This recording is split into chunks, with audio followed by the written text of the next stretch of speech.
I am Swastika Arulingam, speaking on behalf of the People's Struggle Alliance. Now the presidential elections have heated up and there are various candidates coming up with various manifestos. We have dealt with other manifestos before this, but in this press conference, I am going to specifically deal with Ranil Wickremesinghe's manifesto. Now he has named his manifesto as Puluwang Sri Lanka or We Can Sri Lanka. And in a recent meeting, he comes and tells people that he wants to have 5 triumphant years for Sri Lanka, and he was not presenting a traditional manifesto. And then he goes on to say, also this is very interesting, he says we should avoid debating about engaging with IMF because that's apparently going to protract the negotiations with IMF. And he also talks about renewable energy, and then of course he presents the usual that he's going to give 100,000 jobs and so on. Right? And then he also interestingly talks about the fact that he wants to build a Theravada trade economic model, it seems. First he says he wants to build a modern economic model, but then he also says he wants to build a Theravada economic model, and he also reflects on the Anuradhapura kingdom and how Anuradhapura kingdom was an economic hub and so on. So I want to address some of these issues, and he also wants to eradicate corruption. So I want to address some of these issues and say this. Firstly, let's talk about corruption. You know, that's the hot topic for everyone. No, Anurag Kumar Dissanayake, everyone, corruption is a hot topic. So let's talk about corruption and Ranil Wickremesinghe.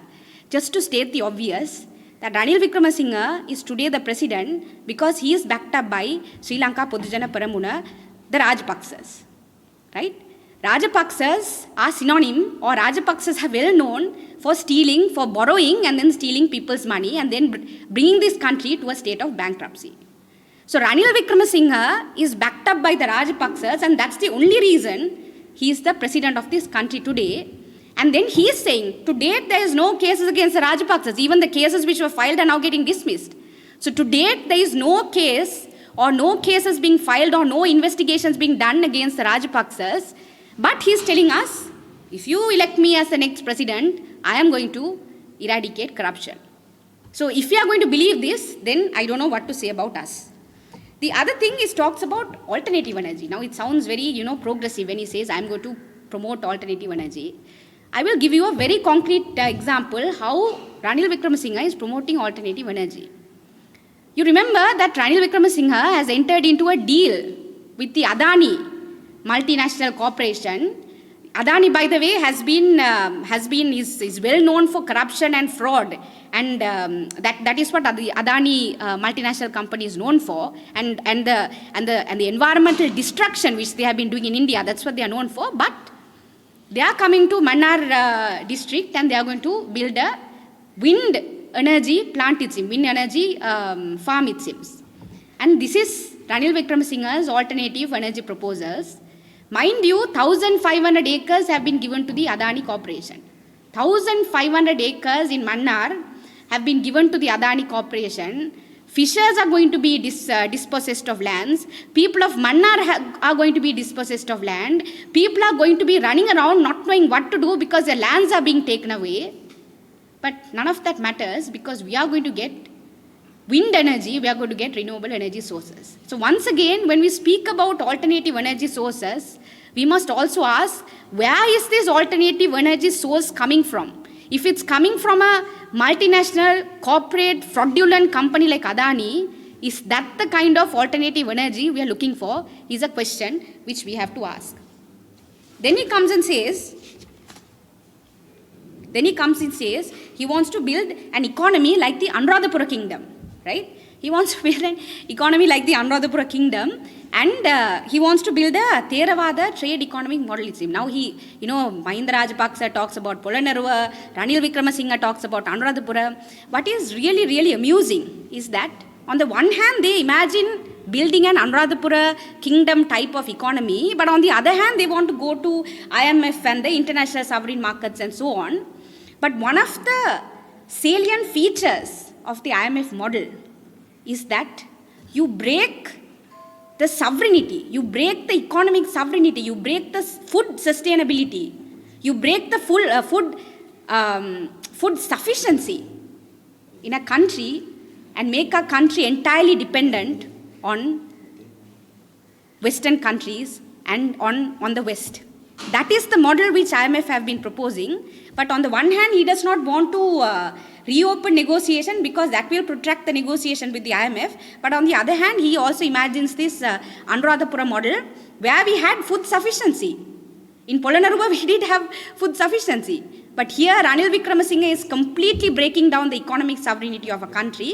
But once again, he conjures up this image of, this ancient kingdom type of image so that he can buy into certain very fundamentalist Sinhala Buddhist votes. And then he talks about public servants. That is the irony of this, right? He talks about public servants and he says he wants to train public servants, it seems. Now, all of this while, he has been in power since 1970s, all of this while, his economic model has been run on a single campaign, which is breaking the public service, completely breaking the public service, completely underfunding the public service, completely making public service defunct. That has been the model of Ranil Wickremesinghe. But in these elections, he is coming and saying he wants to train public servants. So, all I can say is this. Now he has presented his the election manifesto. He says this is not a traditional manifesto, but if you go through it, it is a traditional manifesto. He is promising many things. But what we should remember and what we should ask ourselves is we don't have to look at Ranil Wickremesinghe's presidential manifesto to know what Ranil Wickremesinghe will do. Because he has been in politics for the last 40 years, so we know what he will do.